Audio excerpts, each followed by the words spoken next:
مرزا اسد اللہ خان غالب اور شاعر عوام حبیب جالب۔ ایک تو غالب اور جالب پڑھنے میں بھی کتنا لطف آتا ہے۔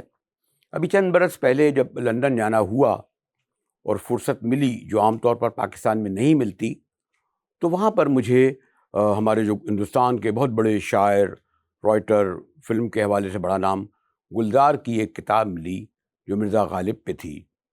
جب اس کو پڑھا ورق ورق، تو ساتھ ساتھ جو غالب صاحب کو میں ایک طالب علم کی حیثیت سے جانتا بھی تھا، ان کو پر لکھتا بھی رہا، ان کو پڑھتا بھی رہا، تو خیال آیا، بلکہ جسارت کی کہ کیوں نہ ایک لکھا جائے غالب اور جالب۔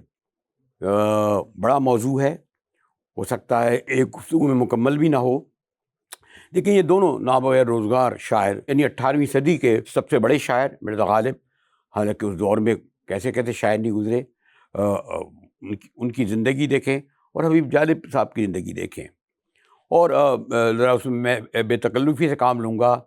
دونوں نے بڑی کسم پرسی میں، بڑی تنگ دستی میں زندگی گزاری اپنے خاندان کے ساتھ۔ دونوں کو ایک عادت اور علت، اب آپ سوچیں کہ 200 سال پہلے کی بات ہوگی، تھی، اور وہ تھی میں نوشی۔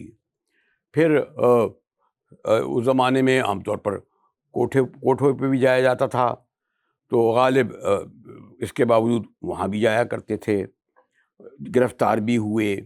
حالانکہ مرزا غالب کی اگر زندگی دیکھیں اور پھر اس میں جو شاعری آپ دیکھیں نا، کہ میں نے کہا نا کہ آج تک مرزا غالب کو پڑھا جاتا ہے۔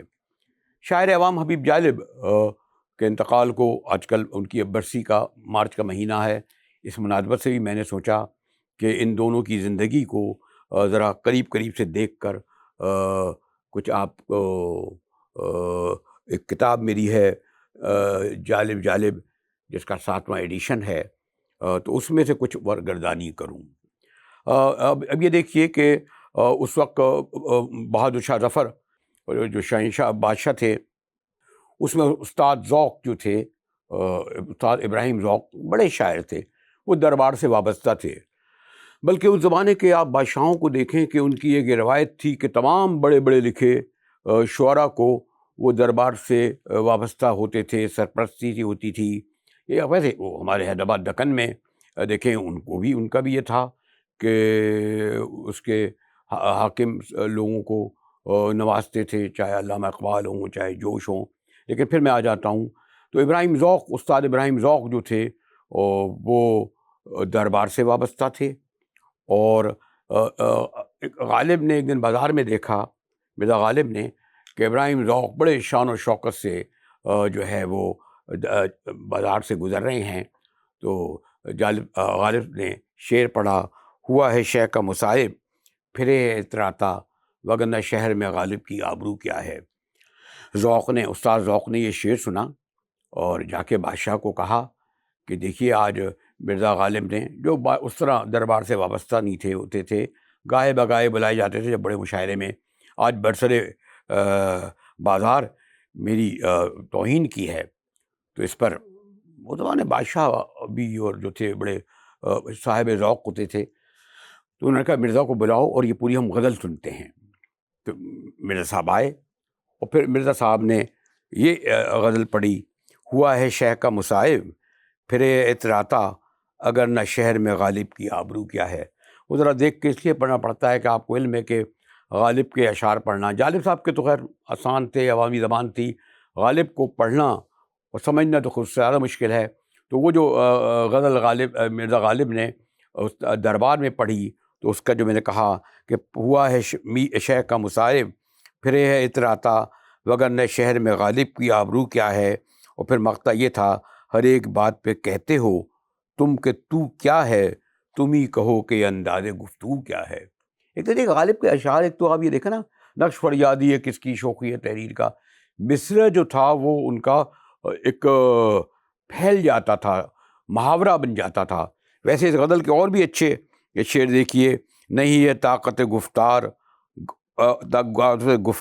اور گر لہو بھی، تو کس امید پہ کہتے کہ آرزو کیا ہے، رگوں میں دوڑنے پھرنے کے ہم نہیں قائل، تم رگوں میں دوڑنے پھرنے کے ہم نہیں قائل، جو آنکھ ہی سے نہ ٹپکا تو پھر لہو کیا ہے۔ اب یہ بھی محاورے کی صورت میں ہے۔ خیر اس پر بڑی یہ عجیب بات ہے کہ اس پر بادشاہ سلامت نے بڑی داد دی، اور انہیں دادی نہیں دی بلکہ انہیں نوازا بھی۔ تو یہ یعنی مرزا غالب کا۔ ادھر دیکھیے کہ ہمارے شاعر عوام حبیب جالب جو بڑی غربت میں تھے اور ایوب خان کے خلاف لڑ رہے تھے، گھر کرائے کا گھر تھا، گھر کو سنبھال نہیں پاتے تھے، لیکن جرأت و ہمت دیکھیے کہ دستور ندیم کئی جیل کاٹی۔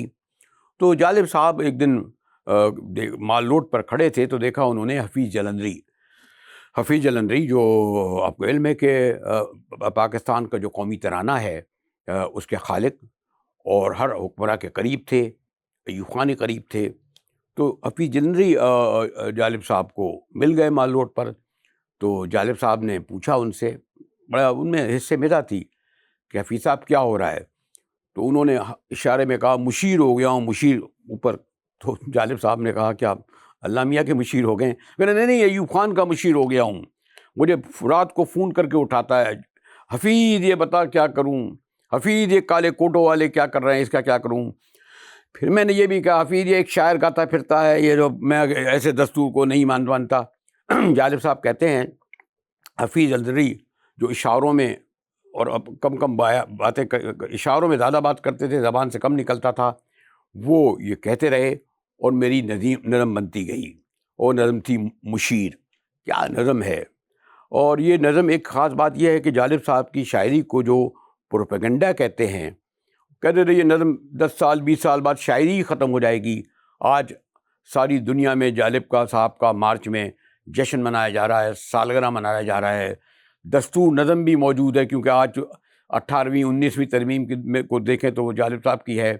مشیر آپ یہ دیکھیے نام لینا نہیں چاہتا، ایوب خان کے مشیر اور بھٹو کے مشیر اور ضیاء الحق کے مشیر اور شریفوں کے مشیر، لیکن جالب صاحب کی یہ نظم جو ہے یہ بھی ہر مصرع ایک محاورہ ہے۔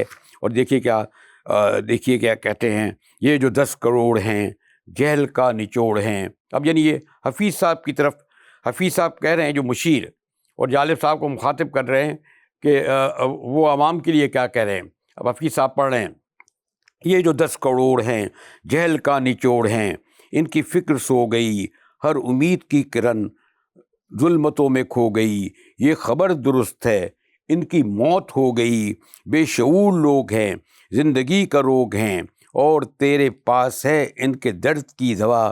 میں نے اس سے یہ کہا بولتے جو چند ہیں سب یہ سرپسند ہے، ان کی کھینچ لے زباں، ان کا گھونٹ دے گلا، کیا بنیں گے حکمراں، تو یقین ہے یہ گماں، اپنی تو صدا ہے یہ سر تو رہے صدا۔ ہاں اس میں یہ بھی ہے، چین اپنا یار ہے اس پہ جان نثار ہے، پر وہاں ہے جو نظام اس طرف نہ جائیو، اس طرف نہ جائیو۔ تو یہ مشیر نظم جالب صاحب بنی۔